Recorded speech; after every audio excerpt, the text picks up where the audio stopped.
Compulsory है क्या? NCERT आपने कौन कौन से सब्जेक्ट की पढ़ी थी और हम कौन कौन से सब्जेक्ट की पढ़े हैं?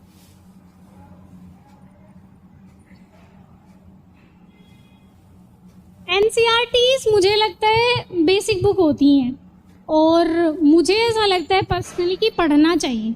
अब देख लीजिए सारे टॉपर्स आई थिंक ऑलमोस्ट यही बोलेंगे कि एनसीईआरटी पढ़नी है और मुझे वैसे मतलब जब मैंने प्रिपरेशन स्टार्ट की तो एकदम एनसीईआरटी से शुरू की थी। एनसीईआरटी हिस्ट्री की पढ़नी है, पॉलिटिकल साइंस की पढ़नी है और ज्योग्राफी की और इकोनॉमिक्स की 9th से स्टार्ट होती है। तो 9th वाली में तो कुछ है ही नहीं, पालमपुर की कहानी है तो और वो 11th में भी एक शायद मैक्रो माइक्रो है, तो माइक्रो वाली नहीं पढ़नी है जिसमें ग्राफ हैं। वो तो मैं तो ऐसी थी कि मैंने तो ग्राफ भी पढ़ दिए थे तो मतलब आपको स्मार्ट तरीके से पढ़ना है, वो वाली नहीं पढ़नी है जो इसमें मैक्रो है, जिसमें मतलब मुद्रास्फीति और ये सब बताए गए हैं, वो वाला पढ़ना है।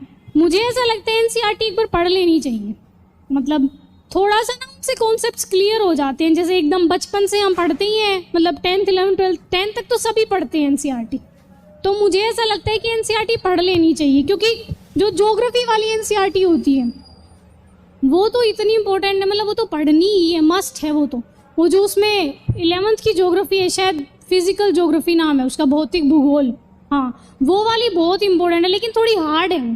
पहली बार में पढ़ेंगे तो पता नहीं क्या ही लिख रखा है उसमें, समझ में ही नहीं आया ये क्या लिख रहा है, तो पहले बार में नहीं आएगी, लेकिन वो इम्पोर्टेंट है, मतलब वो पढ़नी ही है वो वाली। तो एनसीईआरटी देख लीजिए, अगर टाइम है तो मुझे लगता है पढ़ लेनी चाहिए, मतलब मैं यही बोलूँगी कि पढ़ लेनी चाहिए। मैम फर्स्ट सोर्सेस देखिए, मैंने कोचिंग नहीं की थी तो शायद मैं आपके मतलब कंटेंट के बारे में शायद हो सकता है मोर देन इनफ हो, तो मैं पर्सनली नहीं बता पाऊँगी कि वो कंटेंट मतलब कैसा है। लेकिन मुझे ऐसा लगता है एक बार जो आपको कंटेंट मिल गया आप उस पर स्टिक रहिए, मतलब ज़्यादा रिसोर्सेज कलेक्ट करने के चक्कर में मत पड़िए। वही ध्यान रखना है, 1 साल में करना है ना, तो ज़्यादा रिसोर्सेज पढ़ेंगे तो मुझे लगता है कि थोड़ा सा वो बिखर जाता है। फिर अपने रिसोर्सेज जितने ज़्यादा हो सके कम रखिए, मतलब जितना आप कम रख सकते हैं उतना कम रखिए, क्योंकि ये ज्ञान मतलब ज्ञान ऐसे नहीं है कि मेरे से ज़्यादा बहुत ज़्यादा ज्ञानी लोग हैं यहाँ, लेकिन नहीं हो पाता है। बस हमें क्या करना है कि जो यूपीएससी की डिमांड है उसके हिसाब से तैयारी करनी है, ठीक है। तो रिसोर्सेज ज़्यादा कलेक्ट नहीं करने, थोड़े रिसोर्सेज रखने, लेकिन मल्टीपल टाइम्स रिवीजन करना है।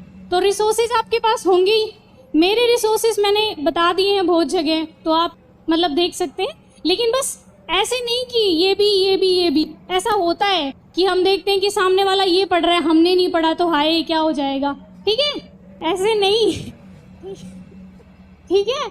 जो हमारे पास है उसी पे स्टिक रहना है और मतलब मल्टीपल टाइम्स रिवीजन करना है, ठीक है। सोर्सेस आप देख लीजिएगा, मतलब ऑनलाइन भी और ऑफलाइन भी। ऑफलाइन तो आपके पास मिलता ही होगा यहाँ से जो भी आपके पास रिसोर्सेज है।